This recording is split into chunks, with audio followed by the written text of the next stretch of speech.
सृष्टि में जन्म लेने वाले प्रत्येक मनुष्य की मृत्यु निश्चित होती है।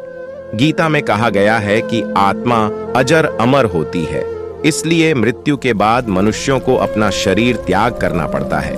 मृत्यु के बाद आत्मा यमलोक कैसे पहुंचती है, इसका पूरा विवरण गरुड़ पुराण में मिलता है। गरुड़ पुराण के अनुसार व्यक्ति की मृत्यु के पश्चात उसे वैतरणी नदी से होकर गुजरना पड़ता है।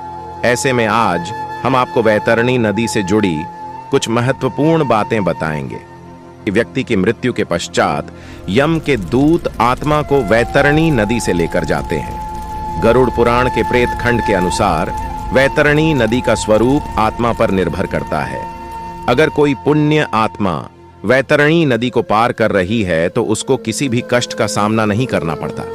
इसके विपरीत अगर कोई पापी आत्मा वैतरणी नदी को पार करती है तो उसे अनेक कष्टों भोगने पड़ते हैं।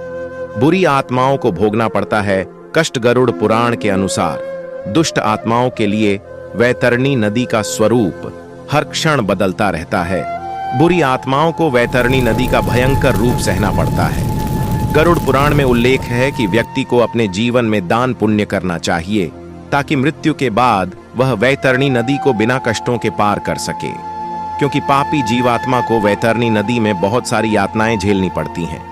गरुड़ पुराण के अनुसार वैतरणी नदी में बहुत सारे खतरनाक जीव रहते हैं जो पापी जीव आत्माओं को सताते हैं। पौराणिक शास्त्रों के अनुसार दान का मतलब वितरण करना होता है, और जो मनुष्य अपने जीवन काल में दान पुण्य करता है वह दान पुण्य की नौका पर बैठकर बड़े आराम से वैतरणी नदी को पार कर लेता है। इसलिए अपने जीवन काल में दान पुण्य अवश्य करें।